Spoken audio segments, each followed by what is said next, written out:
Hey everyone, I'm Kate, the Almost Book Doctor, and tonight I'm finally going to be doing my top 10 books that I read in 2021. Now, I've told myself that I'm not allowed to give a synopsis of the book. I'm just going to tell you what it is, what I liked about it, and that's it, or else this video is going to be like 45 minutes long. So I put those regulations on myself. Also, I only let myself pick one book per author. So some of them kind of represent a whole series. Let's be honest. If I had to pick individually every single book that I thought was the best, my list would be mostly Daniel Abraham and Josiah Bancroft, with maybe one other book thrown in there or two. So to spread the love a little bit, I picked other books. Also, I did not really do an absolute, this is 10 through 1. 10 is definitely my least favorite of my favorites, and then 1 is definitely my favorite. But in the middle, they can kind of be interchangeable. I tried to do a general idea, but I would have gotten bogged down if I tried to be like, well, is this 3 or is this 4? I can't do that. So my very first of this evening, which is book number 10, my least favorite of the favorites, is The Atlas 6 by Olivia Blake. This was an indie read for me, self-pub, and now it has been picked up by Orbit. I believe it's Orbit. And will be released en masse in March. I loved this story. It's dark academia. It involves the Library of Allen's. Of course, I knew I was going to say that one time when I tried to talk about this book. I knew I was going to say it wrong, and of course I had to do it tonight.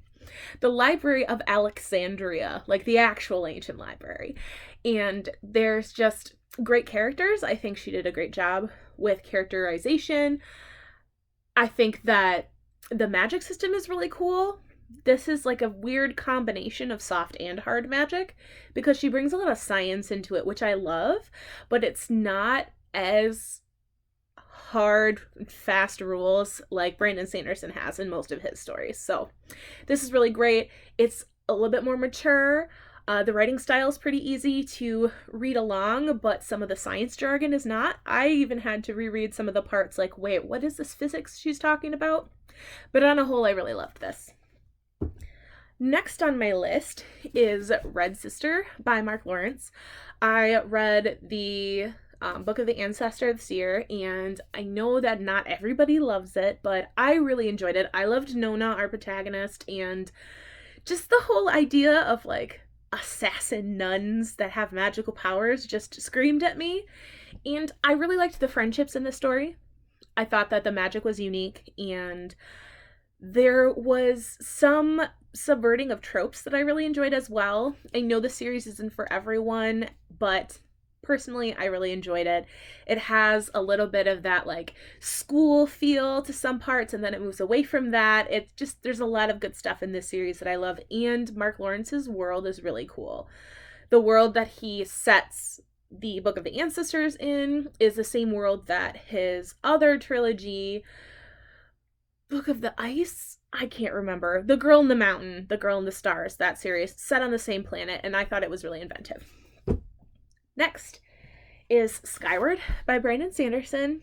I am a Sanders stan, and I could not count Rhythm of War this year because technically I read it in November of last year. So, last year being 2020, when it was released. This was the only new Sanderson that I read this year.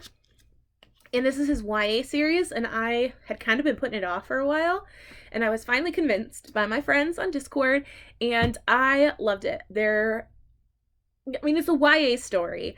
It had a lot of the YA feely tropes that I really enjoyed. I liked the world, that it's so different from the Cosmere because it's a sci-fi story, and our main character Spensa is so plucky, and there's a little animal companion that I love, and there's an AI companion that I love who is probably my favorite, and it's just so fun. Brandon Sanderson really gets to show his humor in this story, and I just loved it. I have to read the other two. I have both of them, Starsight and Cytonic. Well, they're right there behind me.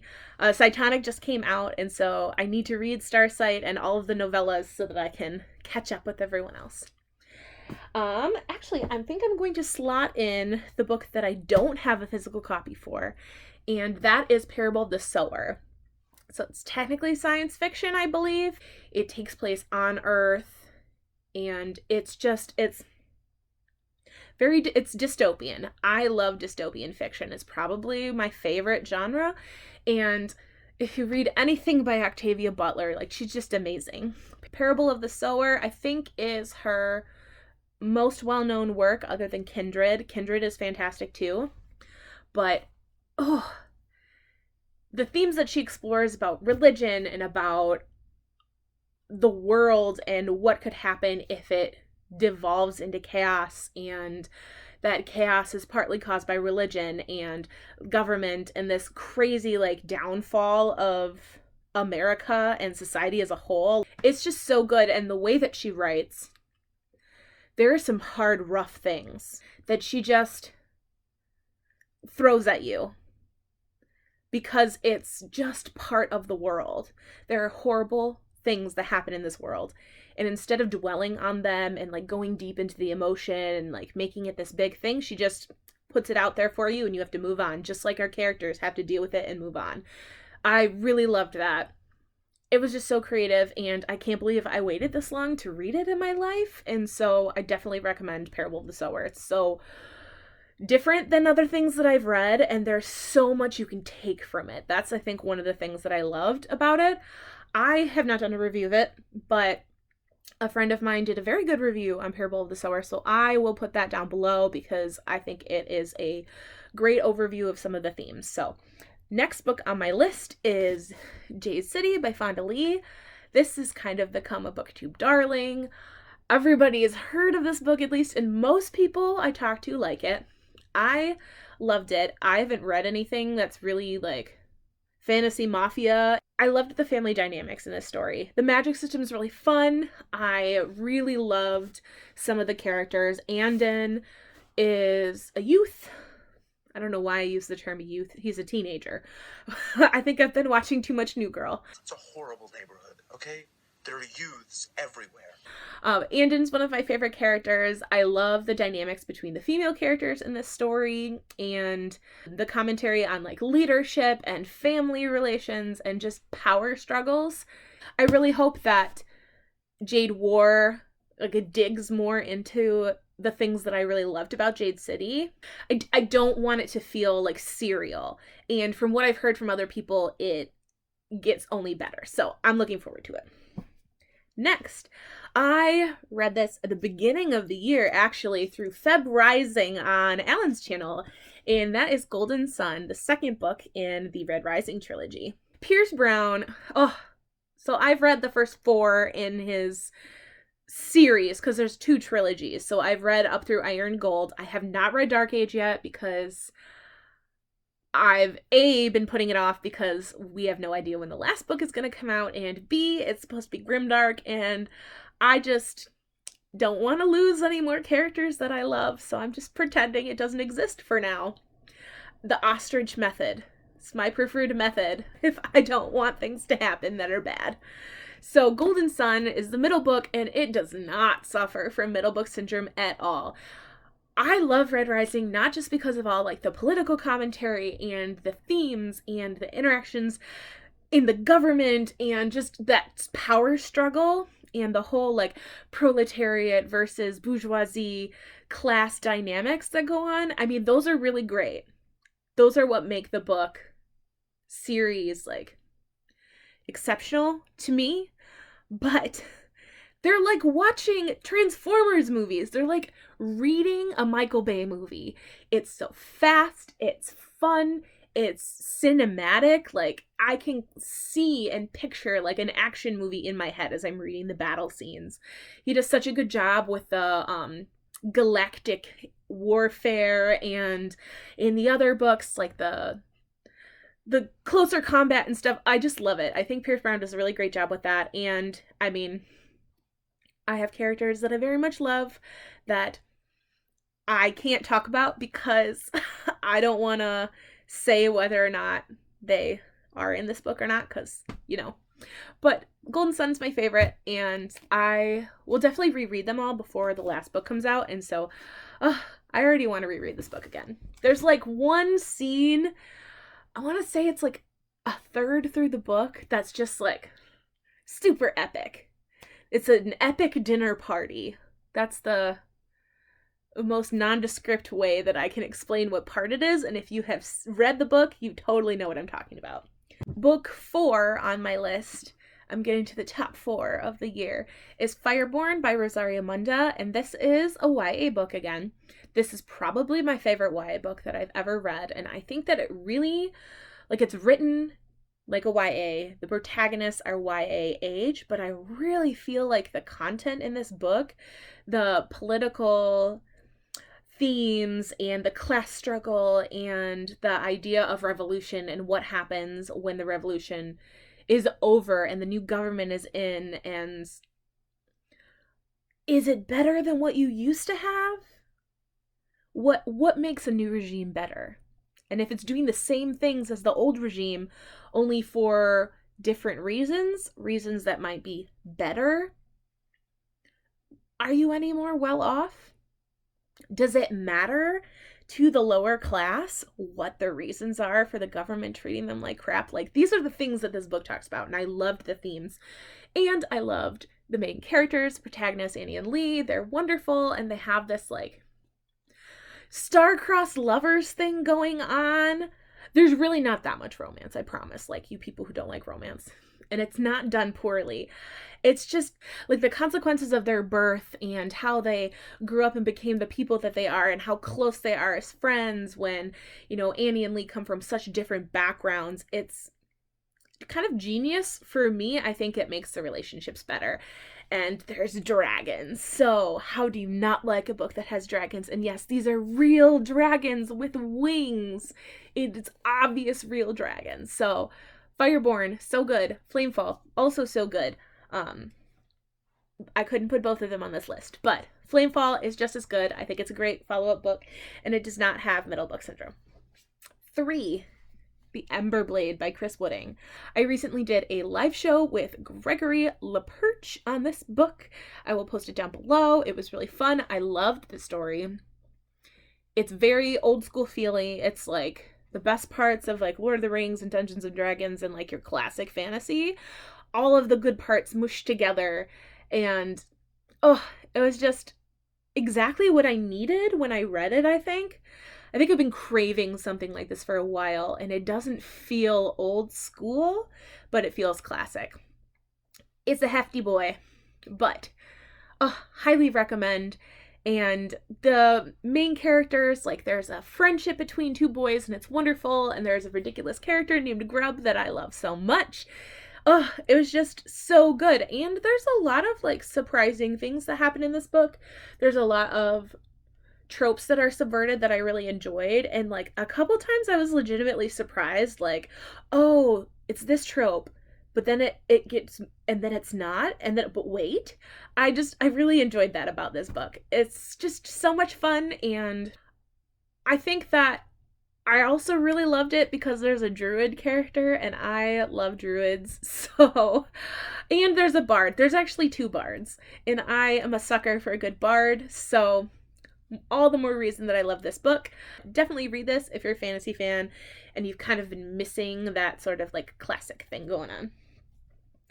Second book, number 2, runner-up to favorite book of the year, Arm of the Sphinx by Josiah Bancroft. This is kind of representing the whole series, but out of all 4 books, this is definitely my favorite. And it kind of takes you away from the first book just being in Senlin's point of view, and in this book, the party gets broken up a little bit, and so you get to see things from different points of views, and you learn so much more about the tower, and you learn all these secrets, and you get to know these characters more than you did, because the first book is basically all about Senlin. And so, there's so much that I love about this book. There's so much I love about the world. The tower is incredible, and I can't wait to go back and reread this series. I mean, I have so many tabs. All 4 books have so many tabs in them. And now that the last one's been released and I was able to, go through it all and see what my predictions, like how correct they were, I want to go back and read the books and see the things that I missed along the way, because I think this series has a lot of rereadability to it. So, so good.